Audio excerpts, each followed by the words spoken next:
Yay, whoa, yeah. A lot of this get lost in translation. Investigating etymology for clarification on explanations. Misunderstood the root of frustrations. These corporations calculating, banking on all our hatred and not awakening in the world that itself is just waking. I knew this information years ago, just off observation, patiently waiting for the day when it will fall information, creating higher frequencies, curators of our vibrations. Back with another iteration. We have co-host Pod Rashad, me, Marcus. You're joining the iCast, and we have a special guest before we dive into a conversation that blends on science, compassion, and a little bit of pop culture. We're joined by Dr. Lauren Flaherty, a neuropsychologist with a deep and diverse background in clinical psychology, bioethics, and neuropsychological assessment. With degrees from the University of Louisville and affiliations with organizations like the American Psychological Society and the Society for Neuroscience, Dr. Flaherty brings both academic depth and practical experience to her work. She specializes in treating a wide range of concerns, from anxiety and trauma to learning disorders and memory impairment, across all ages. Beyond the clinic, she's a published researcher, international speaker, and active community member. And when she's not working, she's loving on her 4 kids, flicking forehands across the tennis court, and slaying with Buffy the Vampire. But wait, there's more. Her and her team created the PhrenD mobile app, designed to support individuals experiencing cognitive impairment, known as CI, as well as their caregivers, healthcare professionals, and family members. Available in an app store near you, PhrenD combines mind exercises, information tracking, and assessment tools to help manage and potentially slow or reverse the progression of CI. The name PhrenD blends the Greek word for brain, friend, with the concept of a friend, symbolizing the app's goal to be a supportive companion in brain health. The capital D emphasizes the app's medical connection. And with all that being said, join me in welcoming Dr. Lauren Flaherty. Yay, thank you for having me. That's a hell of an introduction. Jeez. We had to give you, we call it a Club Shay Shay. If you ever watch Shannon Sharps, he always loves to give a long, but we have to. Come on now, for your time and all you do for your work for the community. Appreciate you being on. Thank you. Appreciate that. Thank you. Yes. I guess before we get into it, so the most important question, I'm sure, what everyone wants to know. Born and raised here, what high school did you go to? Come on. Ballard. Actually, so I went to KCD until 8th grade, and the plan was always for me to graduate there. But it was the same, it was the same 50 people that I had been to school with since like 1st grade. So I wanted to go somewhere else. I actually did my freshman year at Assumption High School, Catholic, all girls, and quickly realized that was not where I wanted to spend all of my high school time. So I actually went to Ballard. I graduated from Ballard. All right. That's where I went to. See the Ballard letters up there? I had to represent, so. As we like to say, it's brewing, big B's. I went to Manual, of course, but my sister went to Ballard too, so Ballard connection everywhere. Yeah, for sure. Of course, the second question, UK or U of L? Come on, we're... Okay, so we're going to be divisive. This is tough because I actually come from a family that's divided. My dad went to UK, my mom went, but then they both ended up at U of L. Then my brother went to UK for undergrad and then U of L for dental school. My sister ended up at UK for medical school. I'm all over. So here's my thing. U of L made me a doctor, so U of L first. But if they're not in, question, if they're not involved, then I will root for UK. Okay. Understandable. Yeah. I guess me and Rashad are divided. We got blue and red. Don't worry. Now, what was your dream job growing up? Besides being, a vampire slayer. Listen. That show, I know the 90s were, you guys are probably a little bit too young, but the 90s were awesome. That show made a huge impact on who I am. But what I'm doing now is actually what I dreamt of doing when I was 10 or 11. And I don't know where it came from. I think, you know what? I was watching, have you guys ever seen the movie Silence of the Lambs? Yeah, with Jodie. Okay, so I should not have been watching that, but I was watching that around that age.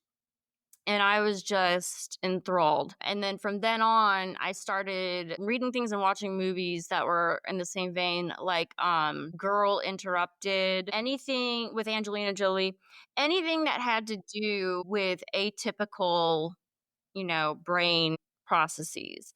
And so that's what I wanted to do when I was a kid, but I talked myself out of it probably 5 times throughout my education. So, I think it's pretty cool. I actually ended up, finally doing it. I talked myself into everything else other than this, but here I am. Crazy. Meant to be, though. Yep. Meant to be. Always a good feeling, though, to be able to do what you really have a passion for. It makes things a lot easier. Like, not many people get to end up doing what they wanted to as a kid. Definitely. I'm very grateful for it. So those like bad days that everybody has at work where, you're just like overstimulated, exhausted, why am I doing this? I have very few of those because I get really tired, obviously, but the why am I doing this doesn't really happen as much, because it's like intrinsic.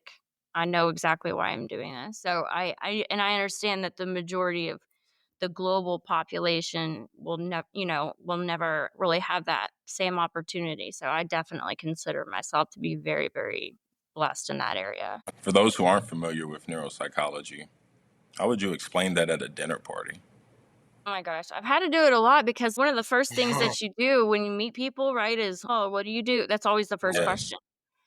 And then when I say clinical neuropsychology, most people are like, what is that? And so I have to explain it a lot. And so the best way I can explain it is the way that you would envision the field of psychology, right? Mental health. And then you take neurology, which is brain disorder, brain health, and you combine the two. It's a really cool intersection. So in real life, what it looks like is, there's actually a really good continuum of patients that I see. I could see anybody from, the very common anxiety, trauma, depression, all the way to the more rare, like multiple sclerosis, Parkinson's, ataxia, the rare stuff, some genetic things going on, people that maybe were exposed to toxins in utero, things like that. So it really does vary, but anything that has to do with the brain or the mind is kind of how I describe it. Okay.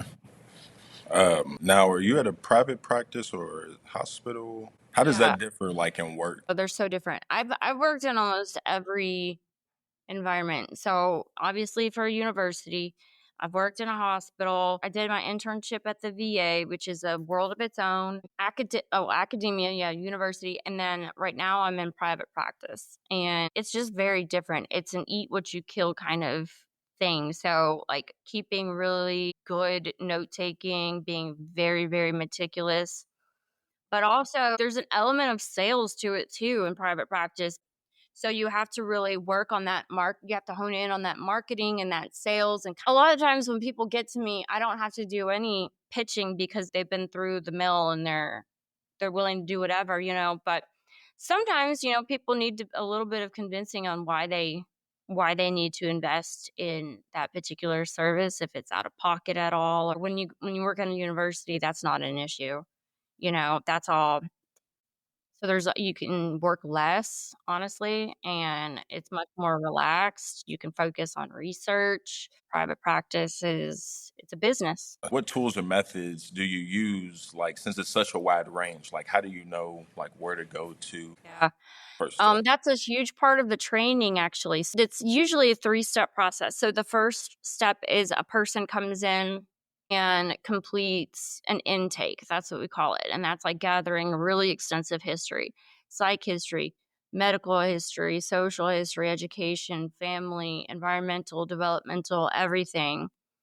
And then we also get an idea of what the symptoms are. What are the complaints? What are you noticing? What's the timeline? How severe? What are other people saying? Let me see your doctor's records, And then based on that, we use our own clinical judgment and training to put together an assessment that is just for them based on their age, based on their history, based on the question at hand, like what are we even trying to answer here? And so every person that looks different. And so everything we do is based on evidence. So one tool may not be useful for somebody that's say 32, may not be valid for somebody that's 15 or somebody that's 89.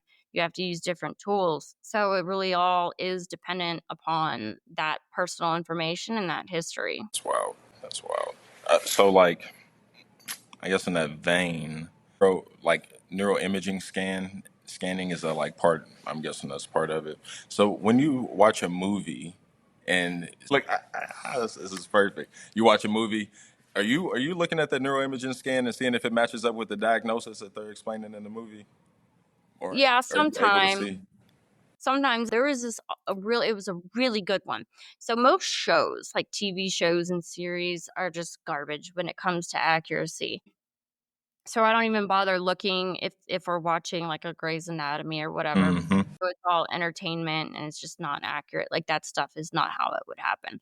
But when it's a movie, it's a little bit different because they bring in experts. There was this one movie, gosh, it was on Netflix. I can't remember what it was called. It was something about the brain. It was essentially this young girl and I found it to be very accurate and very interesting. Was perfectly healthy. She had a cold, as far as anybody knew, just normal like sniffle and flu symptoms. And then after that, she started developing a lot of personality changes. She started hearing things that weren't there. She had all kinds of symptoms that popped up out of nowhere, and she was passed from every doc. And it was based on a true story.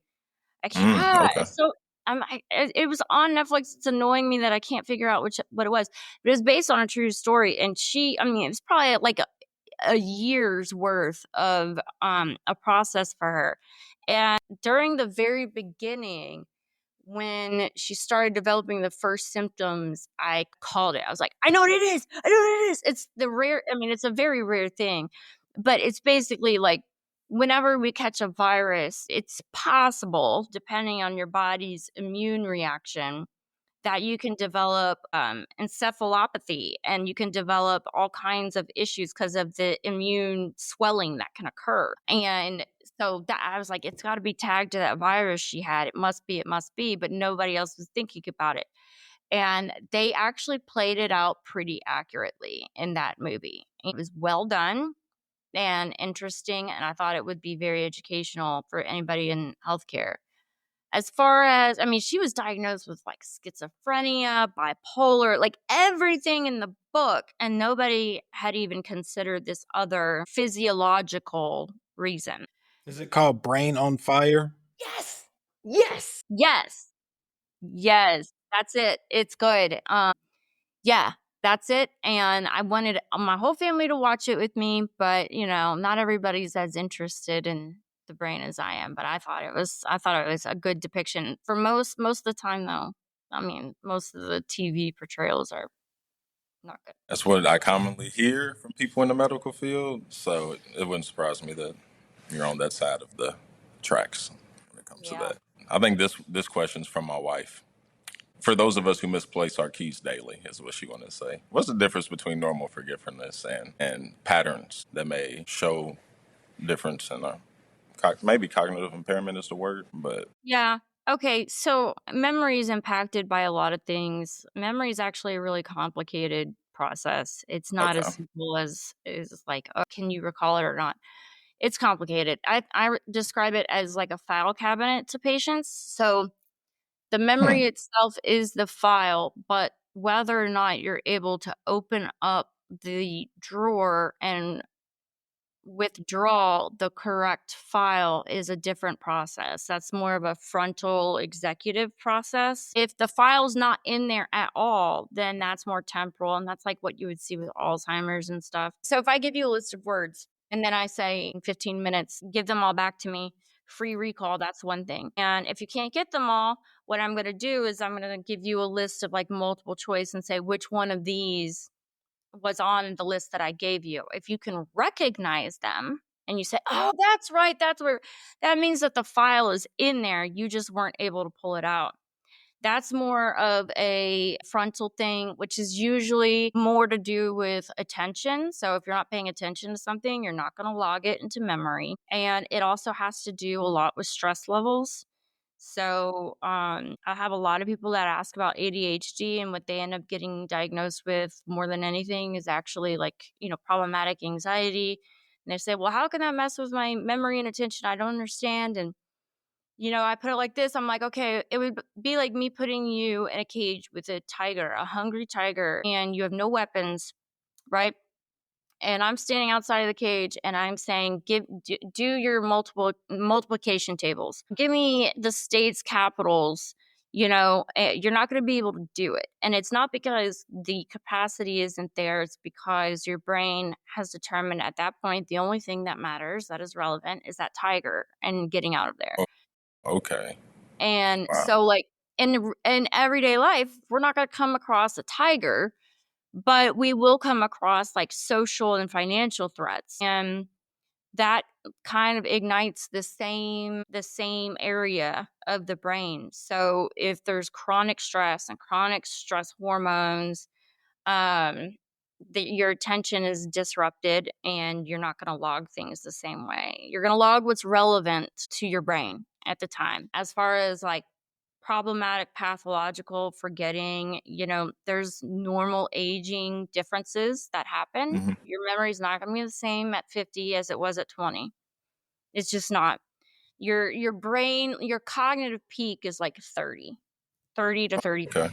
After that, you guys are right there at the peak. I'm on the downhill. But so there's normal aging differences that are going to happen. The question is your functioning beyond what we would expect for someone your age with your education? And if so, then that's something that we have to look further into and see why. Interesting. Since you've dedicated your life, basically half your life, to understanding the brain, more than half your life probably, has that changed the way you think about identity or even yourself? That's a good question.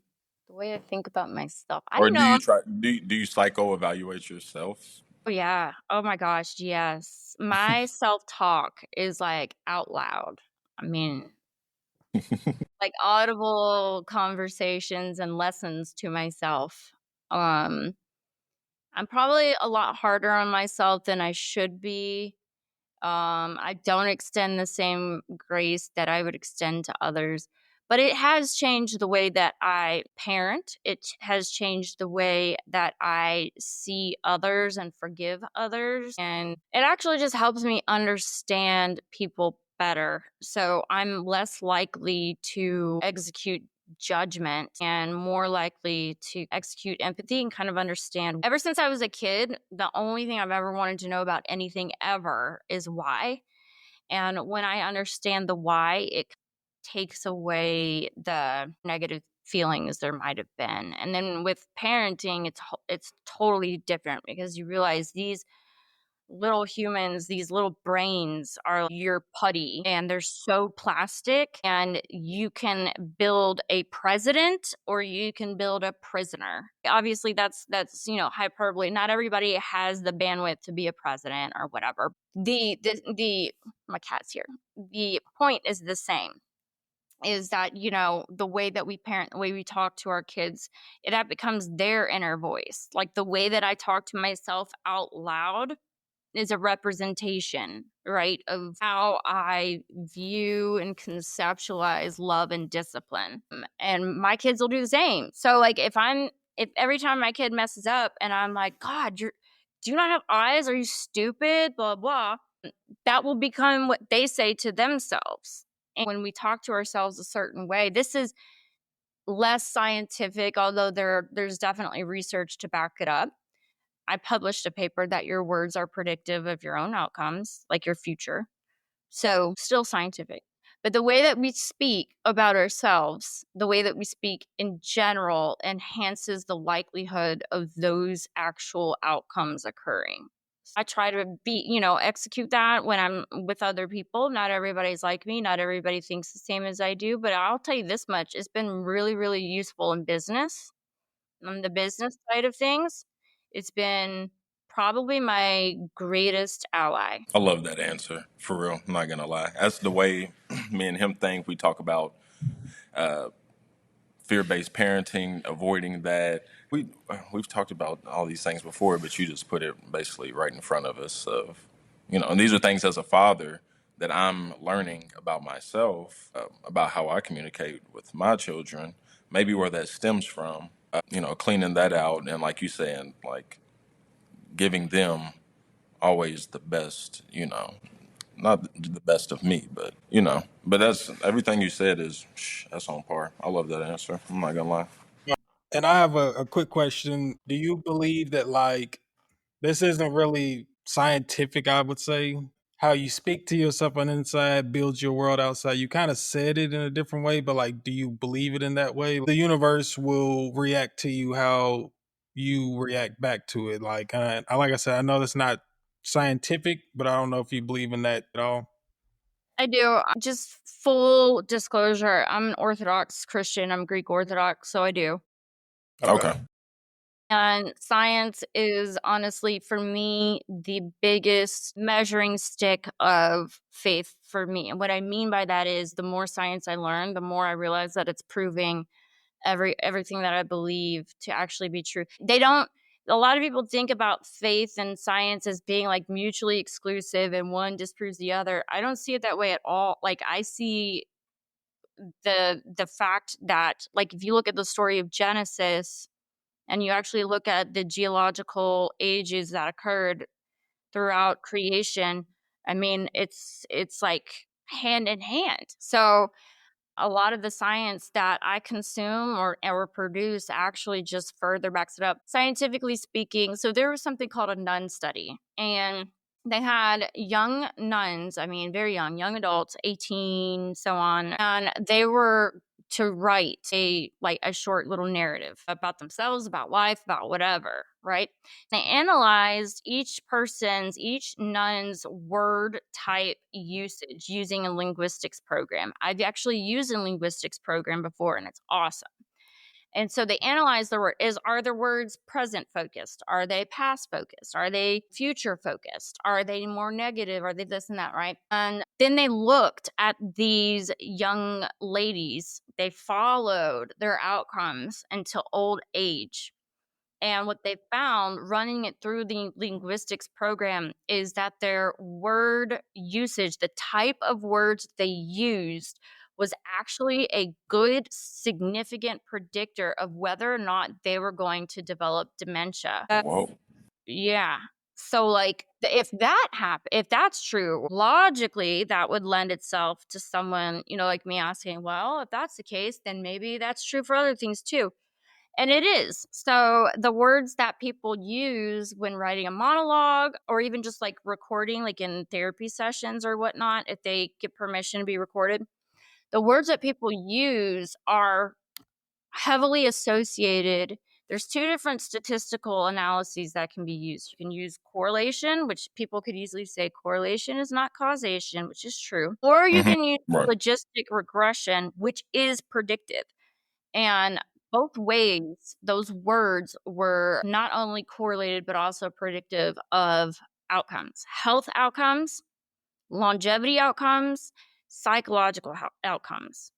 So, yes, I very much do believe in that. And I also believe in the science behind, I'm trying to figure out how to word this so it doesn't sound like hokey pokey. I mean, I have 200 manuscripts behind me that shows the century-old science, but actually government patented manuscripts that studies the science over the past century of frequencies. And words have them. We know that it's sound, right? Like the same way if I turn up a sound to high enough frequency, I can shatter that window in front of me. Well, the same can be said for a cancer cell. The same can be said for emotions. The same can be said for anything. And so, there's some pretty cool like quantum technology machinery that uses that kind of stuff to correct those things. And I've been studying that a lot lately. And the more I study that, if you have a moment, say that something bad happens to you during the day, like, you ever notice that the only time that you're pockets get caught on the doorknobs or when you're in a bad freaking mood. Yep, or like in a rush or like, something like that. Yes. Yeah, when you're already like, this day's gonna suck, and it's like God snatches you, and he's like, "What did you say?" But the thing is, when something bad happens to you, there was an article I read that basically said you've got 17 to 19 seconds to get out of that mindset, and if you do not, you will be sort of resonating at a certain frequency, and it will attract the same resonance throughout the day. So even if you don't believe it, so say I get in a traffic jam, right, or something very annoying. Even though I know that I'm irritated, overstimulated, mad, frustrated, right, I still have to, it's my responsibility to get out of it. So I still have to say something that is the opposite of what I actually want to say, whether I believe it or not, say it, and say it over and over and over until it actually comes true, because you've got a very short amount of time. If you don't, then it's not just going to be that traffic jam. It's also going to be, you got home and the baby bumped their head on the table. Now you got to go to the ER. And then it's going to be, oh, I can't pay this bill. Like, it's just the way that it works. So that was a long-winded answer, and I'm sorry. No, We no. loved it. We loved it.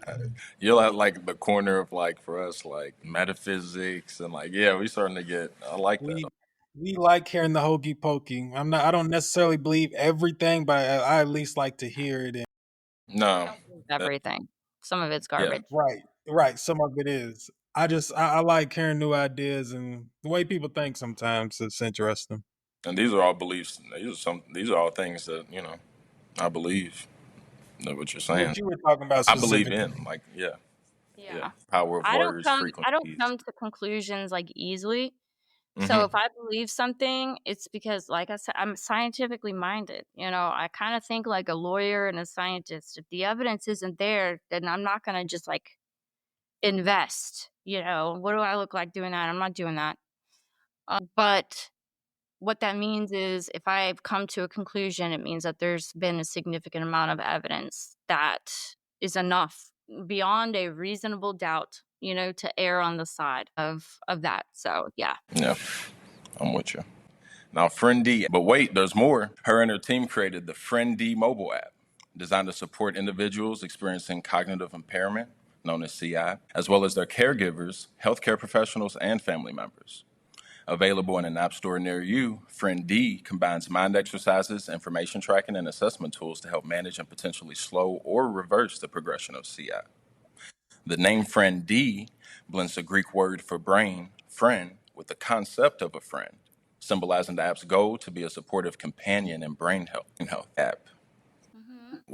Because you just talked about you're already doing a lot as is. So what inspired you to even step out and create the app? So I actually developed a treatment manual because during training, there was a sort of assignment or challenge or whatever to find a gap in the research and to attempt to close it. And so I picked cognitive impairment because our future as a society looks really grim with regards to Alzheimer's and things like that. I mean, it's getting worse. And there's no real treatment that is fully established. That was my challenge. And so I developed a treatment manual. It was like 49 pages long. And then I just kind of put it aside. And then I got out of training and into practice. And I had friends. I had family of friends. I had family of mine, extended family. Just a lot of people asking for help over and over and over. And my waiting list is already like 6 months because there's just not enough providers. And the need is so great ever since COVID. So it's like, I'm only one person. There's only so much I can do. So I thought about publishing the manual so I could get it out to people. But then I'm like, I don't know, who's going to walk into a Barnes and Noble who's suffering from impairment and like know to go to that? I don't know. But I said, everybody has a phone. And I decided to condense it and put it into an app version because I just think it would reach more people. I surrounded myself with a team of people who are better than me at a lot of different things. I think that's the key to like any successful business, is recognizing your limits stay in your lane, and I know my lane, I know my scope, and so getting people who are smarter and better at other things is important, and I wanted to make it user-friendly, and I wanted to make it something that could be used not just by patients, but also by family members, like, so if you have a parent that is, not able to drive anymore or you're noticing differences and you wanna know what to do, it's for you. If you're a provider or a doctor or a nurse practitioner and you have a ton of patients coming in, you don't know what to do, it's for you. If you're the patient yourself and you realize that you've lost your keys 3 times in the same week, it's for you. And if you've got a kid that has autism or severe trauma after a sexual assault or a brain injury, a car accident, and you want to do something for your kid, it's for you. I wanted something that could kind of cross all of those different roles and be user friendly for all of them. And I think this app does a really good job of that. And I look at people as whole humans, not like a disease process. You're not autism, right? You're Joe who might be experiencing autism. You have a whole past, you have a bloodline, you have genetics, you have emotions, you have desires, you have goals, you have all that stuff. So this is like a very multidimensional, integrative app that combines the spiritual, the emotional, mental, psychological, and very much the physiological, because there's a huge component of just taking care of your body and your brain, as well as doing cognitive exercises and tracking your progress over time. It matches each person to their individual skill level because not everybody's the same, right? It's able to recognize where you're at and track it. You'll know your weaknesses and your strengths over a 6-month period. So when you go to your doctor, you could say, hey, I've got this, or I can tell I'm getting better here. That gives a lot of information for neurologists, neuropsychologists who. And there's also like the social component that I added in there as well, because I think we saw in 2020 that isolation is horrible for the human brain. So I tried to like encapsulate the entire human experience in that app and make it user friendly for any role that you might be in. And I put out a second version that really focuses on like gut health, insulin resistance being the cause of a lot of inflammation and disease. And then that quantum frequency machinery that I was just talking about, I'm going to be purchasing and investing in that here in about 2 or 3 months.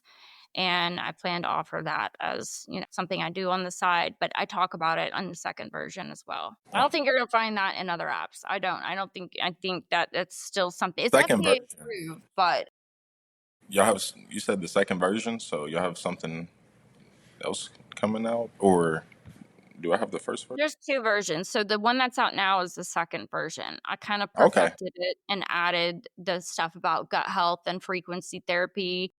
Because there's quantum biofeedback frequency machinery that can be used that basically runs like between 7,000 and 13,000 scans on all your organ systems. And it can tell which ones are most out of whack. And it administers adjusting, like corrective adjustments and frequencies. And so I talked about it in my second version, but I was like, I'm gonna invest in this machine and use it, myself for people. You could do it virtually. You could do it anywhere in the world. Like it's quantum technology. That's something I think that makes the FrieND like super unique. Super. Like I've looked on the App Store. I looked at other competing apps, and I'm like, I don't see anybody with that. I like it's simple. It's user friendly. I'm not gonna say simple, but it's definitely user friendly. Mm-hmm. I like to like I said, you have multiple aspects of nutrition, mindfulness about the brain, blogs. It's not just about literal, like you said, it covers all aspects. Mindfulness just it gives you just the whole scope. So you answered we had 5 questions. I don't know if Yep. you had the script, but you answered literally all of our questions with that. So Yep. Okay, good. that's cool. The only other thing I would add, I like how you know your audience and you basically built around all of that. Like, oh, I knew you were gonna ask that, so I, put this on there. Yep. Like how long did it take you to, I guess, develop it, I don't know what Right. word to use, but to think of it, I don't know. To get it from manuscript to App Store. Yeah. That was a much longer process. For me to build the treatment manual itself, I was able to put that together in a month. To translate that into an app, that was 2 years. It was arduous. Yeah, because it's at some point it's out of your control, right? Like there's only so when I'm dealing with Big Apple, right? Like Yeah. yeah, I'm just little Lauren, so I can only do my part, and then the rest I gotta leave up to Big Corp. So Hmm. yeah, Hmm. That's cool. That's a lot of arms you have going at once. I know that's what I've been told. Community questions. There's a couple. Ask people, reach out, give me a couple questions. See if we can get Dr. Lauren on the case. So, Okay. as someone asked, what's the best way to get, I guess, a person experiencing a difference in cognitive behavior in front of a physician? Say if they're unwilling, what's the best way to communicate to them? Maybe the do's and don'ts. What might irritate them or. Yeah. I think the biggest piece of advice, honestly, and I would say this for people who have severe autism as well. Mhm. I don't know if this sounds, but you really have to watch the impulse to pathologize them. And what that means is instead of trying to drag them into your world, you need to crawl into theirs for a little bit. So arguing with somebody, say that doesn't remember something or thinks a loved one is still alive, arguing with them that no, mom died 10 years ago, don't do that. Don't do that. What's that Okay. going to solve? Right. Because you already know that they think that person's there. So what you're going to do is you're going to scare the hell out of them. You're going to make them afraid. If that's what they're seeing, quite frankly, like, who are you to say, like, you're not really seeing that? Because maybe they are. Like, you need to crawl in their world and don't argue with them. And you need to phrase it in a way. I mean, you guys are men, right? Like, listen, like, it's already hard to get men to the doctor. What would it take for your Yeah. wife to get you guys to go to the doctor? You can't, if you make somebody feel sick, if you make somebody feel like, oh, something's really wrong with you, you need a crazy doctor, nobody's gonna want to go. I mean, that's a very scary thing, but it's more like, hey, everybody needs a checkup every 6 months, and let's go together. I'll get a checkup with you. I'll get mine after you get yours, and it's an easier way to get that first step taken care of. But when it comes to, arguing with people who have a different experience, there's nothing really good that can come out of it. You've already surmised that they're not seeing reality. So you don't need to like double or triple check that, right? Yeah. Double down on it. Yeah. Yeah. It made me think. I know you say you're not big into TV shows that represent the medical field, but the show The Pit on Max, I did watch that. They had a intern who was helping out a patient, and one of them, he was just he just has a brash personality. One of the doctors, and the way he was talking to him, the patient had severe autism, and she had a sister who actually she grew up with who had severe autism. So I don't know, that show, I thought it did a really good job of showing exactly what you're talking about, of how you empathize with them, you talk to them. She kind of stepped into their world. What have you been doing? Asking about him, getting into what he likes, and this and that. Not it showed just how it not only disarmed them but built trust, and you know. Yeah. Yeah. I think doctors have a tendency, there's just this sort of like there's this prestige or whatever that comes with the education, and when somebody's in your office, they're coming to you for help, and I think the things are changing, which is good, but I think that doctors really they need to I wish they offered sort of a class in empathy building, because it is a skill that you can build upon. Okay. And instead of the, me master, you need help dynamic, it's just a lot less effective for complicated cases. And so that brass, I need to get in and out, I'm here to help you, do what I say attitude, that doesn't really go over well with a lot of just human beings in general. Nobody really appreciates that. And then like for certain communities that are more at risk for diseases like dementia or even autism, for instance, the Black community is at much further risk. But there's a historical sort of distrust between Black America and the healthcare system. And there's a distrust between, females in the healthcare system. So when there's already these layers of like skepticism and distrust, and then you bring in that authority component, you're lacking empathy, and it just isn't really a good recipe for effective treatments, I don't think. And I don't and it's not a good recipe for compliance. Like if you want the patient to actually do better and do what you say, I mean, don't you want them to like care about what you have to say? And in order to get somebody to care about what you have to say, you've got to kind of meet them where they're at for anybody. Yep, with you on that. Work-life balance. What's the day in Lauren's shoes like? Are you like the rest of TikTok and wake up at 4 a.m., dip your face in ice cold water? No. No, I need to do better. I mean, I do my best to balance. I put in pretty decent boundaries at clinic. I'm not staying after a certain time. I don't care what's going on. Figure it out. But no, I mean, I just get up at 6:30 and get kids dressed, and the same thing all parents do, all working parents. You get them to school, and then you go to work, and then you get done with work and you pick them up, and then you go to practice, you take them to practices or whatever they have to do. Then you come home and you cook dinner, and sometimes I'll have like a business meeting or a Zoom meeting or whatever, and I'll try to do that while I'm running a bath and cooking dinner, and you got to multitask. That's just what it is. I don't overbook myself outside of work. I'll book maybe one or two activities that day, and they can't like overlap. So, and I'm really involved with my church as well. So that's like a really big, I don't want to say time suck, but it's a really big commitment. Yeah. So just being able to say no when it's not going to work. But also taking care of yourself. If you don't have the energy to do all that stuff, then you're gonna burn out. I've burnt out before. I've been there, and it sucks. So don't do that to yourself. What advice would you have for younger doctors on not burning out? What advice would you give them? Yeah. Sometimes what happens is you don't realize that it's happening until it's already there, and then you're already broken. You gotta like recognize when it's on the way before it gets there. So changes in sleep patterns. Are you eating regularly? Do you notice like I know this is nerdy, but like your resting heart rate is 70 when it should be more like 55?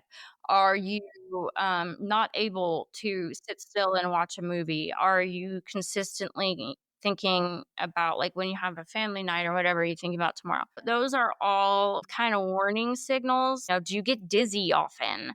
Are you having hot flashes? Are you actually cutting back on your sleep time because the only time that you get to yourself is late at night? So you end up staying up till like 1 a.m. so you can set time for yourself, but then you got to get up at 6:30 and now you're running on fumes. Are you doing that?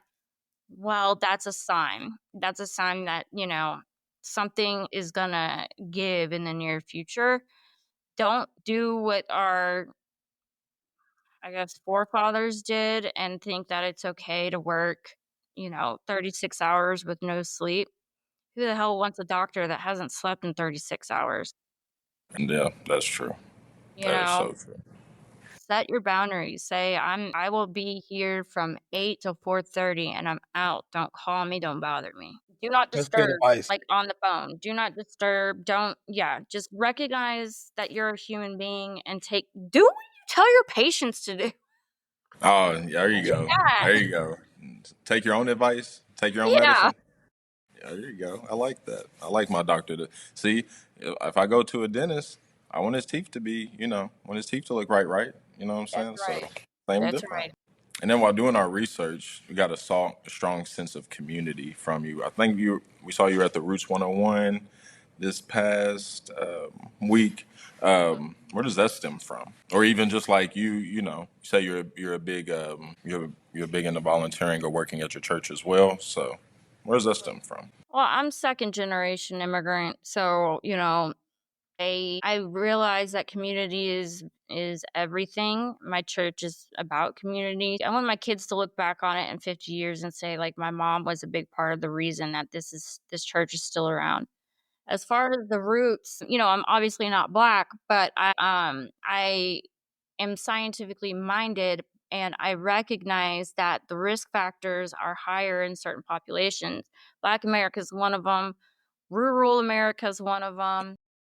Native, America's one of them, or indigenous. And so I kind of looked at the people that are most at risk because I can't really tackle everybody at the same time. So I thought, who needs it most? And I just go in that order. And so the first was Black America. And it just so happens that I have a lot of loved ones in my life that happen to be Black Americans. And so I asked, did they want to help me? Do they want to give me some ideas, give me some advice? Do they believe in this? Do they want to come? Are they interested? And all of them said yes. So there's been there's been a lot of events that have happened. Not just that was the Mind Fest at Roots Museum. I did a podcast the weekend before that talking about similar issues, like how social issues correlate with brain health, and specifically like in Black America. We did this really cool opening to kind of like ease tension, not tensions, but like collide worlds, right? Because I'm not Black. The host was Black, and she and I came up with an idea that maybe as an opening to loosen things up, she was going to ask questions that she didn't think I knew the answers to, and so that was really fun. That's good. That's good. Yeah, that was a lot of fun. It was like Black mom sayings, like, what is that? What do you think this means? And That's good. I think I did really well. But so there's been a lot of other events. We've done Q&As that were open to the public. We've done roundtable discussions, and just really trying to get the resources, the access, the education, everything out there to the populations that need it most first. And it just so happens I have some, really cool, awesome loved ones that happen to be willing to help me. Personal connections, and also you just like tackling the big problems. Cognitive, you're like, cognitive needs me. CI needs me. I'm nerd. Community needs me. I'm nerd. That's exactly. I'm glad we had you on. Because that's exactly what we try to push. So, you want to do the funny questions? You want to get to the funny questions time? All right, go for it. All right. Do any of them have to do with like manosphere stuff by any chance? No. I don't think so. Like I said, we try to Our combat question? it. We try to combat it. Yeah, I didn't. You mean the questions? Do they have to deal with manosphere? Yeah, like the funny questions. I never know what to expect, honestly. I mean, they could touch on them, but it's not the main I focus. don't think so. I think they're kind of in your field of study, kind of about your, about who you are, just maybe quirky questions. Okay. We'll call it quirky questions. I like that. We'll stick with that. All right. I have one because I'm left-handed, so And I'm right-handed. So who's better? Most people are right-handed. Who's better?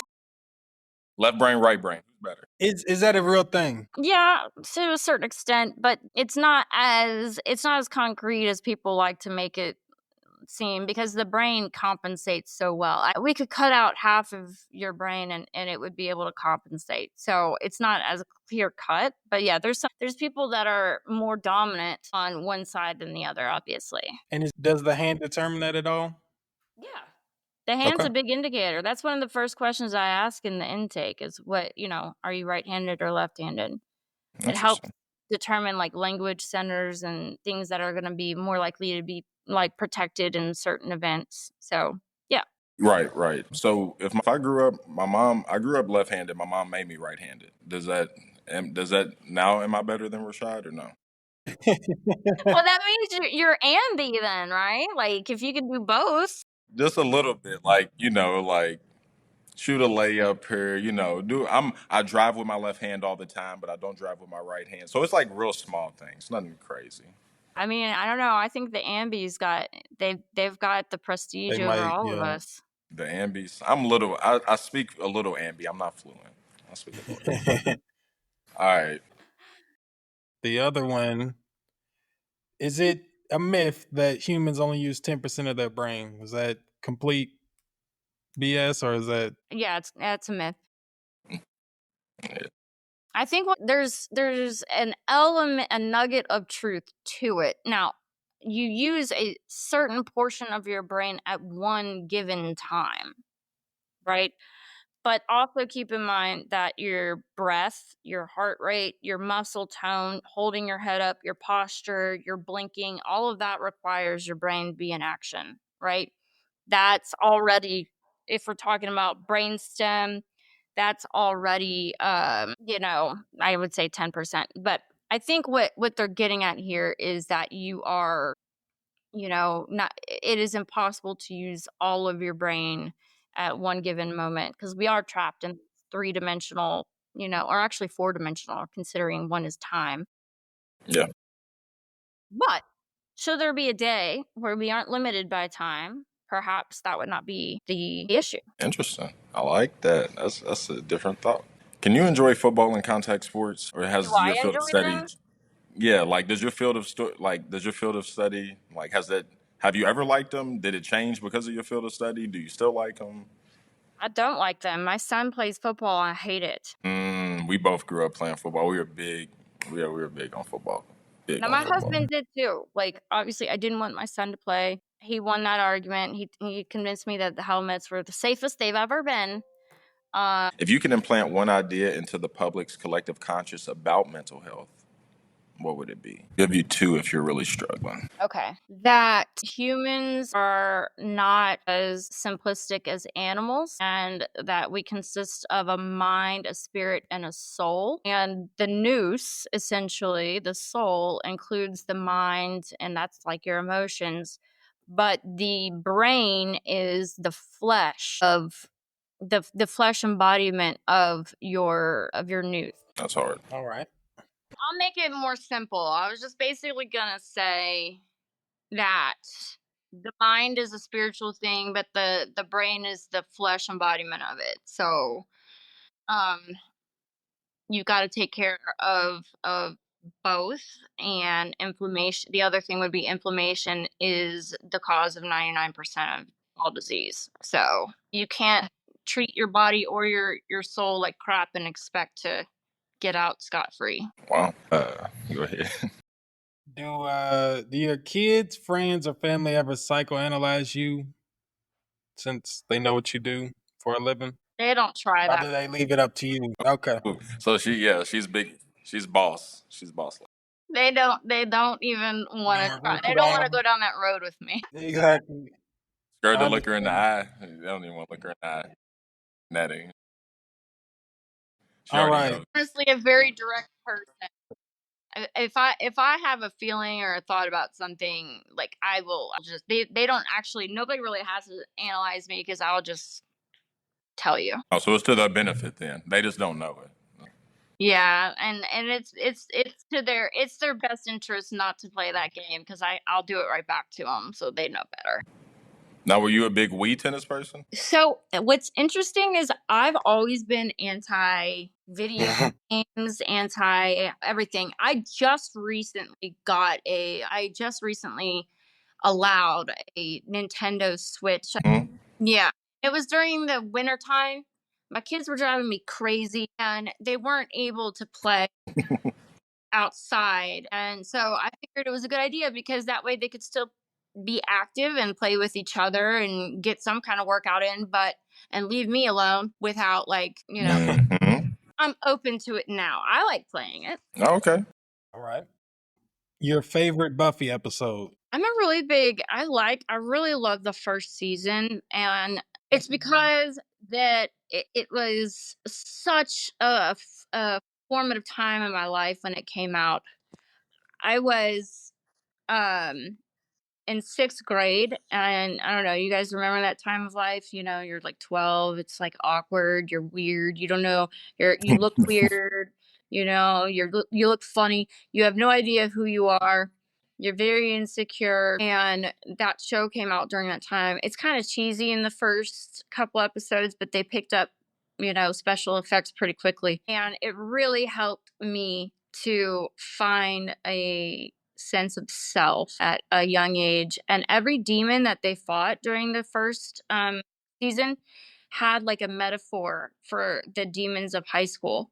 So like whatever problem they were going through, high school problems, the demon, there's some correlation there, and I really like that. But my overall favorite, I would have to say, is the very last one, where the very last of the very last season, where the problem looks insurmountable and Buffy gives speech to the girls, because only the girls can be slayers, and it's about making a choice to stand up and do what is right, even if it looks like you're gonna lose. You know, she says some really powerful shit in there, man. She says, like, no, there's only one thing scarier than evil, and that's us. And that's the type of stuff that I really like. It's speaking to girls, because I mean, you always see boy superheroes, and then like when there are girl superheroes, they're usually very sexualized, and like they didn't really do anything. Oh my gosh.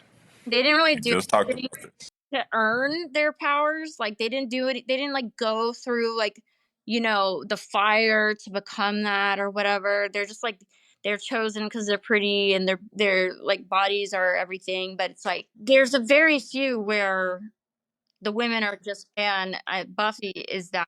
Sometimes her life like really sucks, but she never ever quits. And so I want my daughters to know that, like, yeah, sometimes it's gonna be tough. Don't ever stop, ever. That's the truth. That's the only thing that can stop you is you. And then one last rapid fire. So the one app on your phone besides PhrenD that you can't live without. You mean besides like the basics, like my calendar and stuff like that?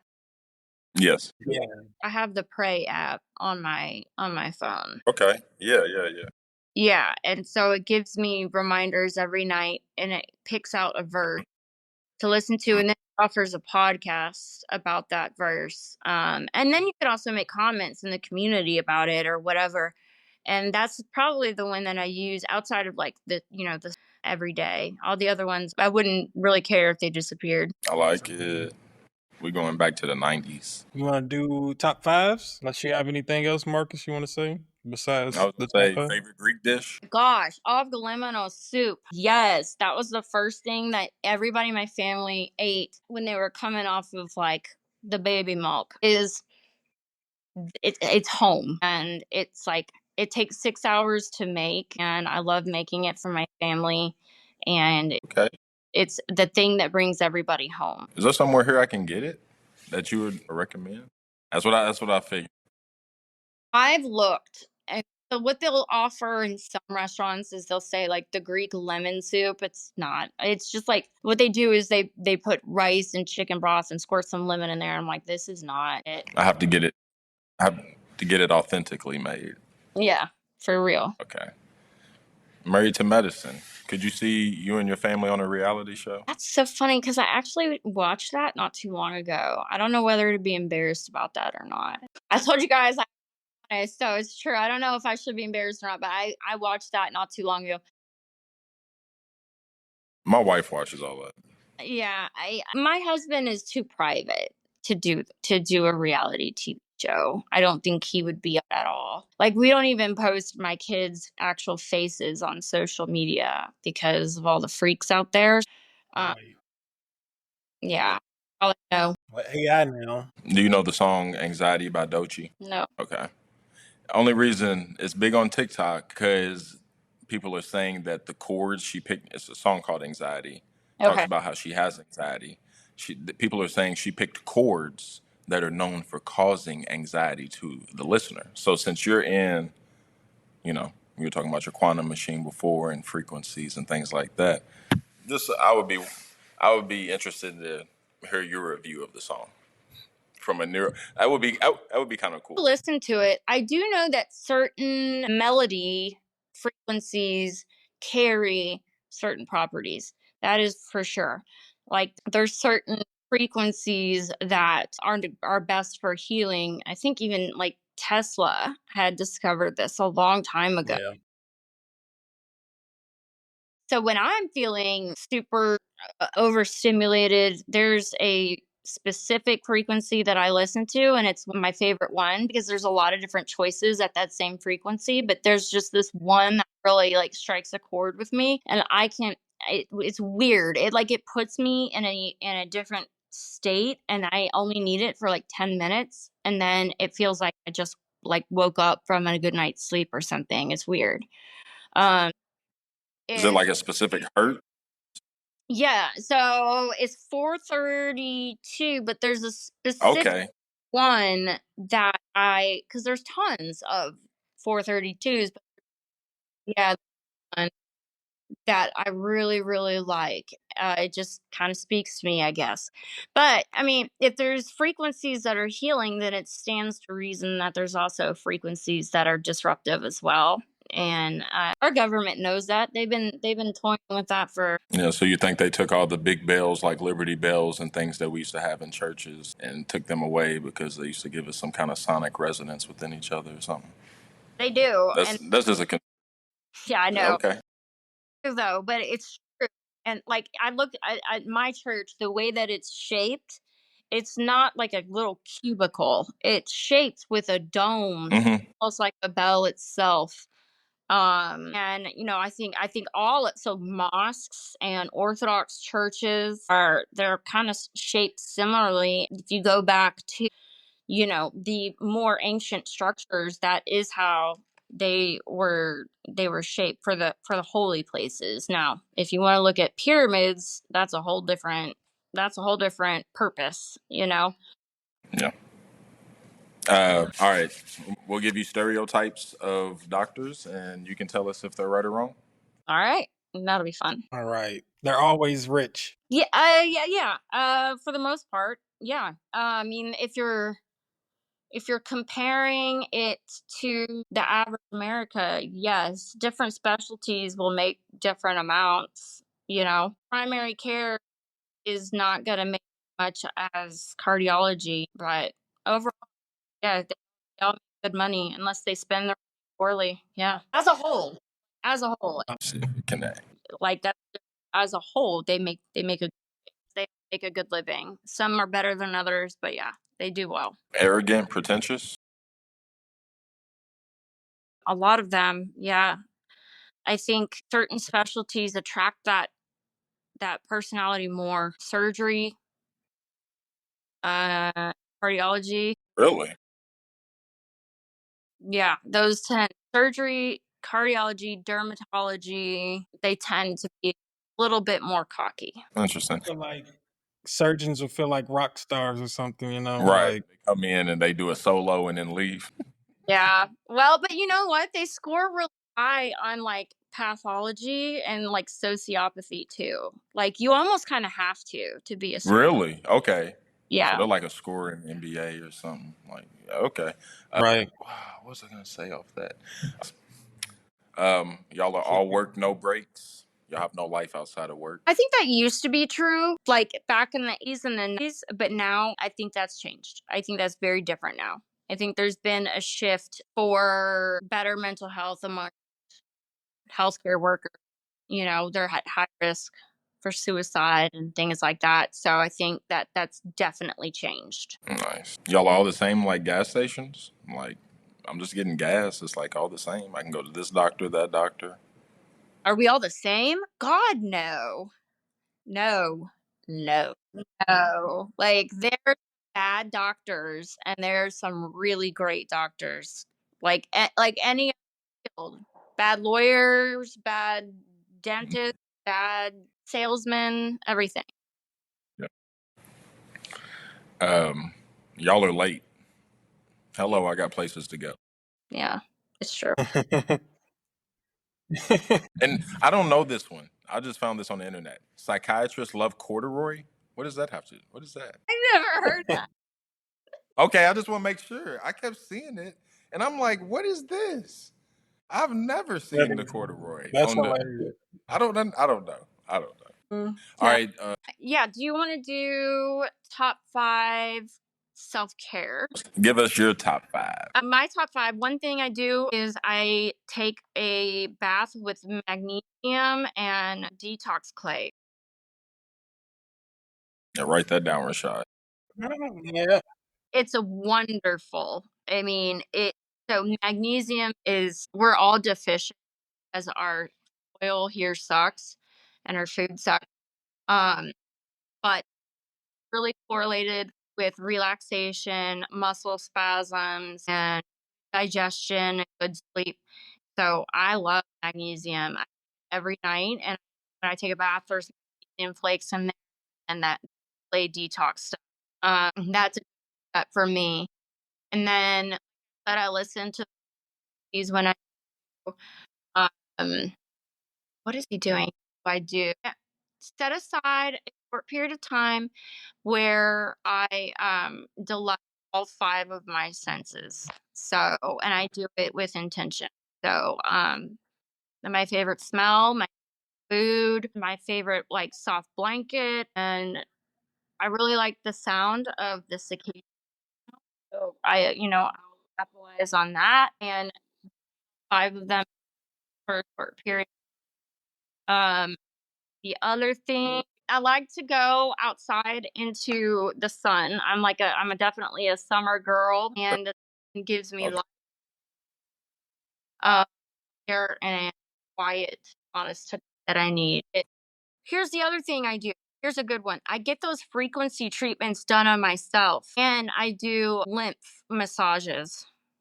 There you go. Where do they lymph nodes? Yeah, so lymph massages where I mean it's like lymph and blood are basically 2 fluids that are consistently, in circulation. But unfortunately, you look at like where lymph nodes are placed, right? And down in the groin and whatnot, they're placed in areas where it's strategic. They need to be there, but it's also areas where things can easily build up. And since that has to do with like white blood cell, immune health, Really? clearing toxins, Okay. if you don't have good circulation, then you can build up inflammation and get sick. And earlier, one more time, you said inflammation is 99% the cause of diseases. Yep. I have a hard time thinking of exceptions. Maybe like diabetes type 1. But even then, like or leukemia, but even then there has to be a perfect storm to activate the the improper cell matrix. Like there has to be not just the genetic coding, but environmental factors to make it start, building cells that are not supposed to be there. Did you hear China said that they solved? Didn't they say that they cured type 1 diabetes last week Yes, through they've stem cell? yes. It's that word I pronounced it wrong. It's called islet cells. They said they make those basically and they're able to produce and then they have stem cells from the person and basically they solve. Yeah, I'm very skeptical. I wouldn't believe it until I saw 20-year long Right. study. Right. They said they have a case study of a woman for it's been 2 years, so It's only been 2 years, yeah. So Yeah. It's that not the goes right. cells because those cells they're there to make insulin, which obviously you need. But the stem cells, I'd be wondering what that would do long term. So I don't know. From what aspect you mean? Like what it would do long term? Like to the patient or just in general? Yeah, Like I mean it's in a way it's very unnatural. right. And there's always a cost. Always. So for every push there's a pull, even within that concept kind of deal. There's always a cost when something is unnaturally occurring. Right. I just don't know what that is. We appreciate you for our media literacy. We had to get it up one time. I'm really interested to hear your top 5 superheroes. Yeah, you don't have to go in depth. Okay, so you already know my top one is gonna be Buffy for sure. I don't think Wonder Woman fits anywhere in there at all. I would give Batman probably number 4 simply because he had to like overcome a tragedy, although he was gifted billions of dollars. So like how hard could it really be? But he lost both of his parents in a tragic accident, so money can't replace that. And he did go have a vendetta to better the chaotic.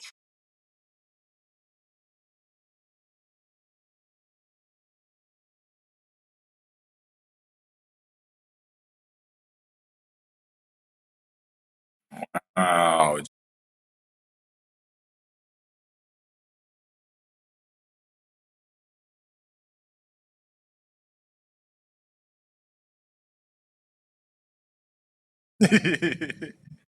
that's her blind spot, Jason Momoa. Jason Momoa is her blind spot. I got you. I got 2 more. Just research suggests the human retina can transmit data to the brain at roughly 10 million bits per second, which is comparable to an Ethernet connection. Is that true? So say it. So the brain can basically receive input at a speed as fast as Ethernet, essentially. Yes, essentially. I mean, yeah, that's true. I would say it's faster. It's electricity. It's Wi-Fi. Yeah, I mean, Without the it truly is electricity, which is why cholesterol is super important for your brain. And we've demonized cholesterol. We should. Yes. So you need it to be higher? Yeah. Well, it's like, so if we operate based on electricity and chemicals, think about the electrical wires that we have. They're encapsulated with rubber. We don't have rubber, but our connections are encapsulated with something called myelin sheath, and we require cholesterol to keep that electricity in the circuit that it's supposed to be going in. And so like when people are lowering their cholesterol and taking statins, that's one of the first questions I ask people who are having like a sudden change in memory. I'm like, are you on a statin? Because it's horrible for the brain. It's good to know. One last thing for me, and then I'll let Marcus finish this up. So I don't know how true this is either. It says the brain can store as much info as 20,000 iPhones. I don't know how to answer that question because I Yeah. don't know how much an iPhone can store. I don't know how to calculate that. Didn't they say one time that it was like 4 terabytes? I thought it was compared to like a PlayStation 4 before, and they said it was like so many terabytes, but I can't. It just I found that interesting.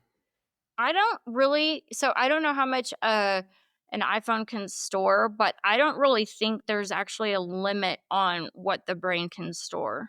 That's the that's the most beautiful thing about the brain is that it is truly the most complicated machine in the entire universe. It is more complicated than an iPhone. It is more complicated than a computer, than a PlayStation, than any of that. You can't put a limit on it.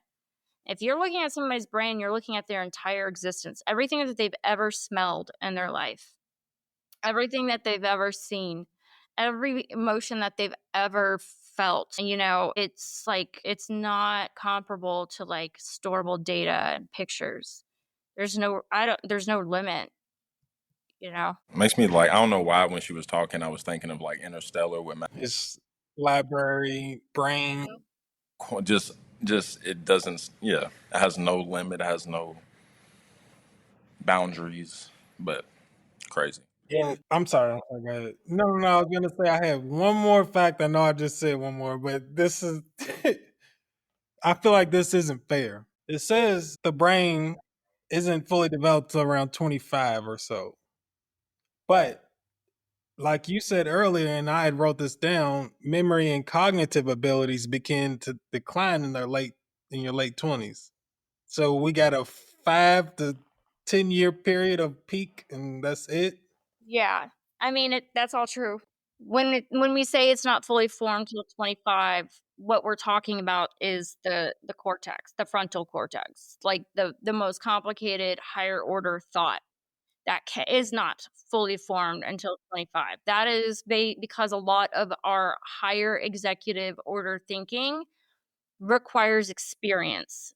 So that can only be accumulated with time. So for you to be able to forecast into the future and associate cause and effect, action and consequence, this and that, you had to have seen it happen in real time and logged it as something meaningful. And so that's why we see like teenagers and young adults, they're still making really stupid choices. And evolutionarily speaking, that's kind of what they're supposed to be doing, because like if you roll back in time 1,000 years ago, a 13-year-old boy wasn't playing Xbox. He was training for war, right? He was like, they were pioneering. And so you needed somebody whose development was advanced enough to know how to train for war, but stupid enough to train for war, like to, you know what I'm saying? Yep, exactly. And but that's also the age where pioneering happens, and you know, you have all these great ideas. But yeah, 25 is kind of the consensus where that frontal is fully developed. The memory is what starts to kind of plateau around 30 to 33, and then you'll notice changes. But what I'm saying from my app and from my practice is those norms are based off of an average of a population that is chronically sick. So just because the average in our population says that the peak is 30 to 33 with cognition, but you're basing it off of a population where morbid obesity is 70%, where inflammation and diabetes and all of these things are so prevalent, where our food is full of, it's devoid of the nutrients, but it's full of other things our body can't process. So we're a sick population. So I refuse to accept that that's just the way that it is. I think that if you treat your brain well and you feed it and you take care of it and you regulate your cortisol and your stress hormones and you get good sleep and you eat from the freaking ground or from the animal, you know, at a local farm or in your backyard or whatever, then I don't think that would necessarily be the case. I don't. I think that's the case for our population. So Great way to break that down. That's why I hit the farmers market, local farmers markets. there you go. Yes. Proud of you. And then lastly, speaking of that, farmers markets, it just so happened, I turned on the news this morning. WDRB was explaining that the Greek Fest is this weekend. Yeah. You going? You going? Am I going? That's my church. Yes. So like Assumption, that's your church? that's my church. Yeah. Like I'm on the parish council. I'm chairwoman of stewardship, and my kids will be performing like a total of 9 performances through Friday and Saturday. Yeah. Is it like during the day, evening? It's so Friday it starts in the evening, goes really late, and then Saturday it starts in the morning, and then and like when I say morning, I mean like 11 a.m. And it goes all the way till 11 p.m. So it's like all day Saturday. I'm gonna try to get my family out there and stop by. Yeah, you should. Seriously, they're expecting, so they have Greek food, Greek dancing, and that you can take a look in our church and look at all the icons, but they also have vendors that are coming in from Greece, and they're selling handmade jewelry and clothing and items and just like really cool, authentic stuff. Good Greek music and performances. They have contests at nighttime, like for the non-Greek people to participate in some of the fun dancing. And then, yeah, it's going to be a lot of fun. They're expecting like 9,000 people this year between Friday and Saturday. Whoa. I did not know y'all do it like that. Gosh. It's the biggest. That's the most that that would be breaking our record. So hopefully it's great. Is the soup you mentioned going to be there? No, that takes 6 hours. That takes 6 hours to make. That's like a that's like a home kitchen, you know. Have to pay you for a pot. I'm gonna need that. It's so good. I was lucky enough to go to Greece, Athens, 2019, before the pandemic, right before all that. We grew up and I know it's not the same, but Lebanese friends. So I grew up with that like food culture, but Yeah. I have to come then and try the food. And just FYI, I'm not saying that I'm a baklava expert, but that New Albany Farmers Market, there's some guy who makes some great baklava. So Oh my just have to gosh. put that out there because it's, I don't know, maybe I'm a stickler because, like I said, I grew up around it. But I'm like, oof, some good baklava. It changed Yes, my we'll evening. have that. We'll have that. We'll have other pastries. But no, the avgo limonal, that takes a long time. That's like I make that every year on Christmas Eve. Oh, And then it's one of them. Okay. yeah, and like I'll make it once every 3 months, but it's like come to my kitchen and let me show you love with this soup type of thing. We can't just feed it to the Okay. masses. Okay. Is there a recipe online? Like, could I Google it and make it? Look It at ain't it. gonna be the same. No, if it would actually I have the recipe written down. It's like in my grandmother's actual handwriting and my You're not mom. getting, yeah. Yeah, it's not gonna no, because I'm looking at like I just Googled it and I'm looking at the images. It ain't the same. No. The way she said I'm looking at the images lets me know that she's not finding what she's looking for.